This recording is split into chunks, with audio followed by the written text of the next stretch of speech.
Hello and welcome to 5 Minute Math. Today we are looking at the TEKS tool strip diagram. We are working with equal groups with a problem related to TEKS 5.3G, and we will solve it in 5 minutes or less. If you haven't done so already, please go ahead and take a moment to pause the video, work this problem out on your own, unpause it, and we will look at our answers together. So we've got a bag of trail mix that weighs a certain amount there, and it's going to be divided equally. All right, so whenever we see a phrase that lets us know that something is divided equally into smaller groups, that is going to be our clue that we are dealing with equal groups. And that's helpful because equal groups problems, once you've identified the fact that they're equal groups, they are going to have two of these three: total, the number in each group, and then the number of groups. They're going to give you two and ask you for the third. So let's go back to the 56 and 28 hundredths. That's how much the trail mix weighs, and it's going to be divided into 12 smaller bags. So this 56 and 28 hundredths, that's going to be our total. And then we have them divided into 12 smaller bags. All right, so this is going to be the number of groups. Each bag is going to be a group.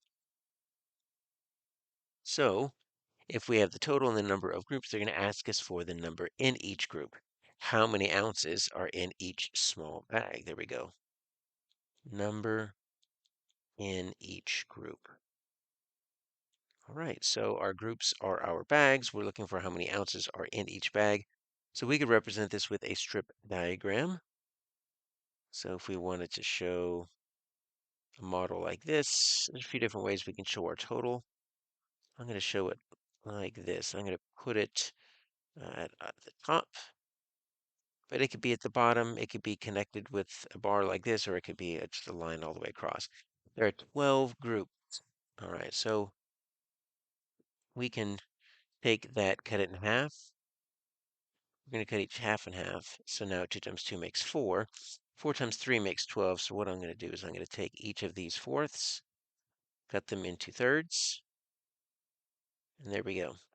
I've got my twelfths. All right, so that's my strip diagram. I'm looking for, right, how many are in each of these. And so what we're going to need to do is we are going to need to divide.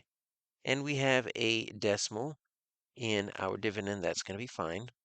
So we're just going to divide 12 by 56.28. Now, if you have a decimal in your divisor, it's like 1.2 or 12.9. You want to multiply by 10 or 100 or whatever, both dividend and divisor, to get that decimal out of there. But you can have your decimal in your dividend, no big deal. So what we do is we just move our decimal up to our division bar, and then we just pretend like the decimal doesn't exist. And pretend like we're dividing 12 into 5,628. It acts the same. So 12 times 4 going to get me close. That's going to be 48. So remember, we're just dealing with the first number that 12 can go into. We're going to ignore the 28 at this point, right? That's going to get us 8. Pretend that that decimal doesn't exist. We bring the 2 down 1 digit at a time. Now we need to know our 12s. 12 times 6 is going to be 72. 12 times 8, or 12 times 7 is 84, too big. So that's going to be a 6. 72. Now this is a huge remainder. 10 is pretty big, but as long as that 10 is below the divisor, has to be less than the divisor, which 10 is, then we're good. And then we should recognize this as 12 times 9. 108 is going to be 12 times 9, and it goes in evenly. And so we can say 4.69, right? And so we knew it was going to be 4 and a 6 and a 9. We also could have just kind of estimated this. 12 goes into, if we round 56 up to 60, right? That'd be about 5. So we wanted to look at the one that was closest to 5, because even if we didn't have those, we would have known it would have been a 4, 6, and 9. The hardest part is where the decimal is, and that 56 rounds up to 60. So that could be used to estimate our answer of A.